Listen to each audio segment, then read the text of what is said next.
And joining us now is retired Admiral James Stavridis, former NATO Supreme Allied Commander. Admiral, first of all, early this morning, I saw you said everything ought to be on the table. Everything, including MiGs, including backfilling F-16s that were supposed to go to Taiwan, with the ramifications of that, a no-fly zone. I think the images that we're seeing from our very brave colleague, Richard Engel, are remarkable in their tragic dimensions. And therefore, we need to continue to press to get weapons in the hands of Ukrainians, move NATO forces to the borders of NATO to send a strong signal to Putin, up the ante on these economic sanctions. I think over time, that package will begin to change the calculus. But, Andrea, here's what worries me. We're at a pivot point in this war. It began with a modern warfare kind of blitzkrieg attempt by the Russians. Where we are now is headed back to 15th century warfare, reducing cities to rubble. It's going to look like Syria if he's allowed to continue. The tragedy will just grow and grow and grow. Well, obviously, that creates the risk, the president says, of, quote, World War III, of NATO engagement. So how do you, as a former, Supreme Allied Commander, as someone who ran the war in Afghanistan, who knows what's going on and what the risks are going up against the Russians in particular, how do you deal with that? I think we need to not think about this like an on and off switch, as though our choices are we just do nothing or we ramp up everything. It's a rheostat. You dial it in. You increase the pressure on Russia.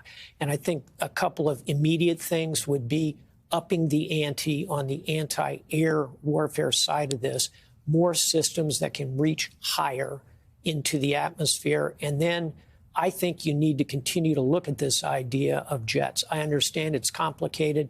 I think it would be a huge morale boost for the Ukrainians, send a strong signal. And I think we could do it in a way that doesn't provoke us into direct combat with Russia. So retrain them, because, as I understand it, they were not really trained on MiG-29s, and then get them somehow to Poland, correct, not to Ramstein, and the U.S. as the go-between. Yeah, I think all options ought to be on the table. And when I saw Jake Sullivan, who I think is doing a terrific job in a very hard spot, when I saw him on Meet the Press, I was on that show also, as you know, he specifically said, we're not going to telegraph what we're going to do.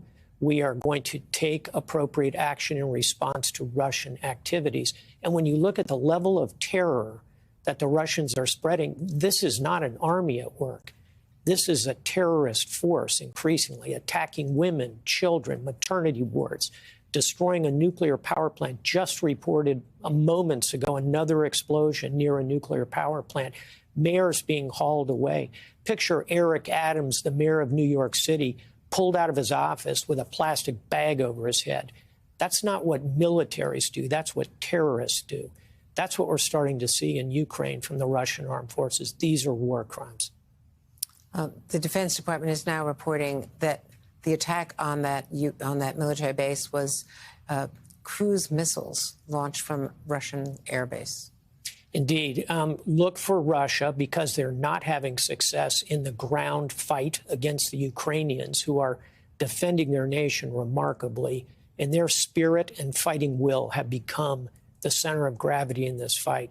The Russians, therefore, are using long-range fires, cruise missiles, artillery, and they're directing it almost indiscriminately. I was talking to a former military official who said, just look at the way they're doing this on the ground. No night vision goggles, no precision, or dumb bombs rather than precision weapons. And it tells you so much about how degraded their training is and their equipment. Indeed. I spent 4 years, shall we say, closely observing the Russian military as Supreme Allied Commander in NATO.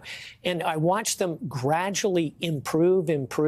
But over the last few years, clearly they have gone over a negative edge in the sense that their logistics are terrible. They can't seem to get food and fuel and heat forward to their troops.